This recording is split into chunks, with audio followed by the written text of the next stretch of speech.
When it comes to teaching, there are so many different methods because everyone learns differently. Everyone has a different preference on how they'd like to be taught and what's most effective for them. Over the years, I've come to find that I am more of a physical learner, meaning I need to be boots on the ground, getting dirty, hands-on, grabbing the horny bull, while sensei is giving me the lesson. I need to be physically doing it in order to lock it to memory and truly learn it. If I'm just told something or if I'm given a set of instructions like a written tutorial, I end up more lost than Terrence Howard in a 3rd grade math course. But there's always been one school of thought when it comes to teaching that I've always found to be fascinating in like the worst possible way. And it's using pain as a teacher. So basically hurting someone or something that's not doing what you are wanting it to do. It's what circuses became known for with their animal acts, where they'd basically just torture animals until they did exactly what they wanted them to do. Just evil shit. But it did pique my curiosity up here, wondering, could I become a better Magic the Gathering player if I had the fucking Ringling Brothers zapping me every time I made a misplay? So we took this idea and extended it to our whole team at Skill Check. We have been doing a lot of Magic the Gathering content, and Magic the Gathering is an extremely complicated card game, so we've been making a lot of misplays that the comments are very quick to point out and spit on us for. It's all in good fun, like it's never seeming like aggressive or anything, but it was getting under our skin that we kept fucking up and making misplays. So, we decided to get some shock collars and try a little electroshock therapy to see if we could become perfect Magic players. So we just posted the full Shock Collar Commander game on the Skill Check channel. I'll put a link to that in the description. Go watch it. It's a fucking banger. But I want to show you some highlights here. I don't know how many of you have ever tried a Shock Collar, but it actually hurts a lot. We weren't even on like max setting. We weren't even close to max setting. And it felt like it was singeing my flesh. Like actually just burning me to the very core. Like it didn't feel like a shock. It felt like concentrated fire going through my body. It was rough. So it was definitely high stakes where none of us wanted to be making mistakes because none of us wanted to be shocked. So I've got Ifara, God of the Polis. Okay. The way you reacted to that is concerning to me. What does it do? It means I'm immune to electricity, I think. It's indestructible as long as your devotion to white and blue is less than 7. Ifara isn't a creature. At the beginning of each upkeep, if you had another creature into the battlefield under your control last turn, draw a card. We were playing decks that Ryan made a decade ago, so these were decks none of us had seen before. I had no clue what the fuck this card was, but using my massive brain here and all of my neurons, my very wrinkly cortex, I was able to fucking nail this deck, I'll tell you right now. I piloted it like I was an ace in the sky. Like I was like a fucking Gundam pilot here. Absolutely wrecking ass. Alright. Are we good to go? Yep. I didn't see what it was. I was practicing. Just before we go, I think it's Oh. only fair if I judge rules when we go to the next action. Almost like next chess, phase? when you take your hand off the piece. That is when I will decide. That's chess rules. Yeah. You look so scared. Yep. Oh, It was a You got test. It was a test. That should have been an instant shock. No, it was a test. Because that was upkeep. Obviously, you can't do things like that. Right. Upkeep. No, that was a joke. well, untap. Yep. Yeah. Upkeep. Draw.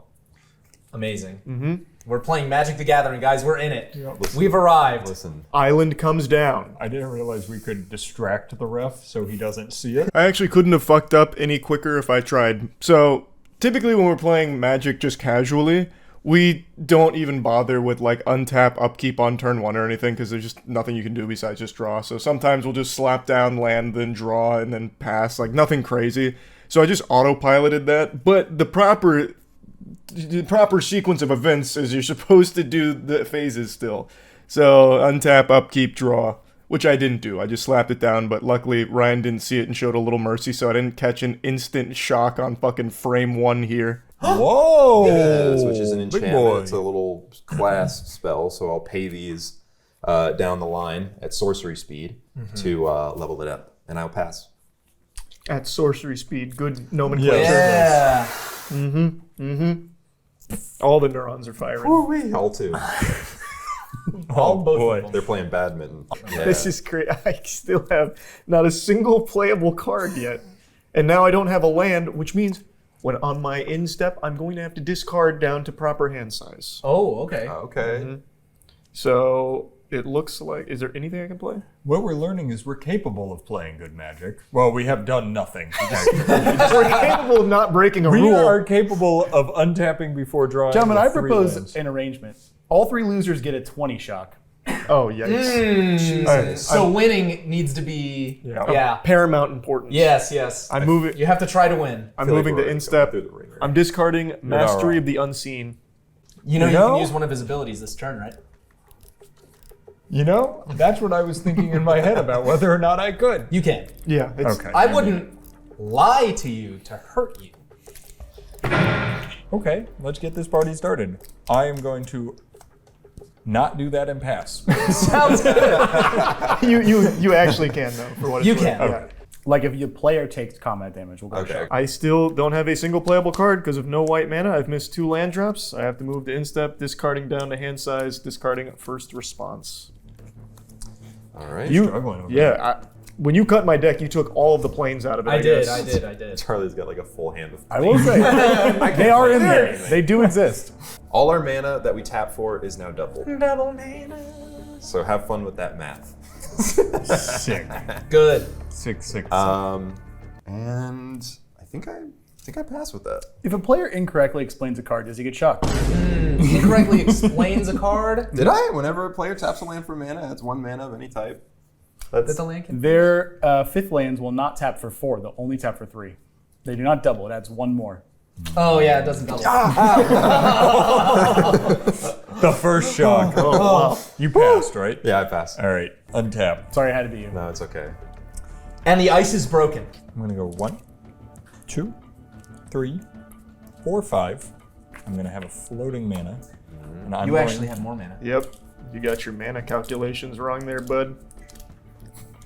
I should have been shocked. Okay.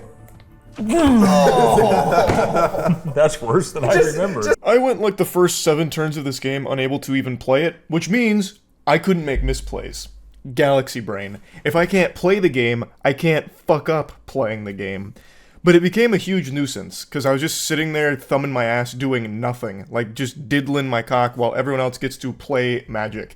Now, the first shock was received by Chase just for misexplaining a card, and then that card, the Mana Flare that he played, actually ended up being probably the most prominent source of shocks for the whole table, because we kept constantly forgetting that it's adding more mana to our lands, and we just never remembered that, no matter how many times we got shocked. Okay, so I can just finally playing. play. I'm going to tap Plains. I'm going to tap Rogue's Passage, and this is going to be 1, 2, 3. So Mentor of the Meek is coming out. It's 3 because of the Mana Flare. So Mentor of the Meek states whenever another creature with power 2 or less enters the battlefield under my control, I can pay 1, and if I do, I draw a card. So what I'm going to do next, Do what you got to do. it's actually just such a shame because I still only have this 1 Plains, which means the rest of my hand is unplayable. I pass. In So- response to that ETB, Okay. I'm going to tap 1. This is 2 now, but it doesn't matter. I'll have 1 floating. I'm going to flash in Brine Barrow Intruder. When it ETBs, a target creature an opponent controls gets -2, -0 until end of turn. So it's a 1/2 or 0/2 now. Okay. And that's going to trigger Mentor of the Meek because this is a power 1. So I can pay 1 to draw a card. I'll use the floating from this to draw 1. What went wrong? I think that this is a very complicated phase, like a action-reaction thing going on. Do you like the Oh, blue because light set? that has an ETB effect, doesn't it? No. No. What So when you you draw said your that you second did it card. when it ETB'd, which is not something that you can react to. You can only react to cast. Oh, gotcha. To sum up the error here, I'm too used to Yu-Gi-Oh! In the chain. The stack in Magic doesn't work the same. So when he brought in his commander, I wanted to flash in and target it, but I can't. I have to wait for another game action before I could have done that to respond. In Yu-Gi-Oh! It doesn't work that way. The chain's very different, and I'm just fucking hard-coded to be a Neanderthal idiot who only really knows Yu-Gi-Oh! Pretty well. So I had to rewire my brain here for the Magic stack. But thanks to getting shocked a multitude of times in this game, I'm happy to say I still fuck it up. I'm happy to say I still didn't learn my lesson. You could be making any number of mistakes right Yeah. now. Yeah. Hey, your shock is no longer making contact with your skin. Judge? That's a good point. Oh, I know that I've fucked up. I know that I've Hey, fucked it's It's not touching your skin. up. Sorry. You haven't left I the. tried to hate. Oh! Was That that scared was me. that a voluntary redo? Combat. I've swung Narset at you, who is a 4/3. Yeah, I'll take 4. Ow, fuck! God damn it! Ah! We're in this together. We're fucking something Yeah, up. yeah. I've exiled the 4 cards. You got shocked though. I know why you got shocked. No, it's because I took combat Combat, damage. yeah. Oh, okay. Well, now explain your wrong interpretation of why you got No, shot. I was making a little joke. no. I had life link, so I heal 4. Okay. Combat. Oh my god, that hurts so bad! Really? It's hurting more. Yeah. Combat has resolved. It's the fear. So now I am It's just in fear. main phase 2. That's where right. I'm allowed to play the number that or the cards that I exiled. So Yep. I'm going to bring out Boros Guildgate, which enters tapped. Why? None. You can't creature cast lands. cards. Lands aren't casted. Well, nobody taught think. me that. I'm going. I'm playing like I am playing the game. I'm not going to cheat. So I'm moving up to 5 influence on Narset of the Ancient Way. Loyalty. Loyalty. Yeah. Loyalty. Thank you. Judge? I thought about No. It's, we say it differently in the South versus. Of course. Oh, yeah. it. Right, of Um, course. yeah. So I gain 2 life. It's a Mason Dixon thing. Whenever a source deals damage to it, that source's controller sacrifices that many permanents. All right. In response, Sure. I'm going to tap 1 island. I'm going to suspend the Phyrexian Obliterator. So it's- target creature. and 2 time counters on it. If it doesn't have suspend, it gains suspend. I don't know what suspend is. What is suspend? Suspend means that, well, if you want, Judge. Basically, first, one moment I have to do that.